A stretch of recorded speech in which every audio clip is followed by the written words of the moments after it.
নিন্দনীয় বিষয় এবং জুলাইয়ের চেতনাকে যারা আমরা মনে প্রাণে ধারণ করি, লালন করি, তো এটা আমাদের যেটা ধারণা যে বিগত ফ্যাসিস্ট সরকারের অঙ্গ সংগঠন বা এই ধরনের কোনো কুচক্রী মহল তারা এটাকে বিতর্কিত করার জন্য যখন সকল মুসলমানরা আজকে পবিত্র জুমার নামাজে আমরা ছিলাম, তো আমরা এখনও শিওর না এটা কখন করা হয়েছে, কিন্তু আপনাদের মাধ্যমে আমরা আসলাম, দেখলাম।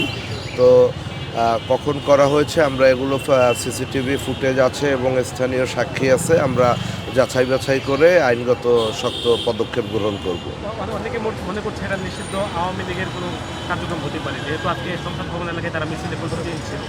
আশঙ্কা করো এখন এটা আশঙ্কার কথা, তারপরে এটা হওয়ারও সম্ভাবনা আমি উড়িয়ে দিচ্ছি না। আমরা ফুটেজ অ্যানালাইসিস করব, এখানের স্থানীয় লোকজন যারা দেখেছে প্রত্যক্ষদর্শীদের আমরা খোঁজার চেষ্টা করতেছি। তো আমরা এটা সাক্ষ্য প্রমাণের আলোকে এবং ভিডিও ফুটেজ বিশ্লেষণ করে আমরা আইনগত ব্যবস্থা নেব। এখানে তো সিসি ক্যামেরাও লাগানো আছে। আমরা এগুলো বিশ্লেষণ করব, সবকিছু পর্যালোচনা করেই ঊর্ধ্বতন অফিসাররা আইনগত ব্যবস্থা গ্রহণ করবে ইনশাআল্লাহ। এগুলো এখন কি আপনারা অপসারণ করেছেন? অপসারণ করেছি, অলরেডি অপসারণ আপনারা দেখেছেন, আপনাদের সামনেই আমরা এগুলো অপসারণ করেছি।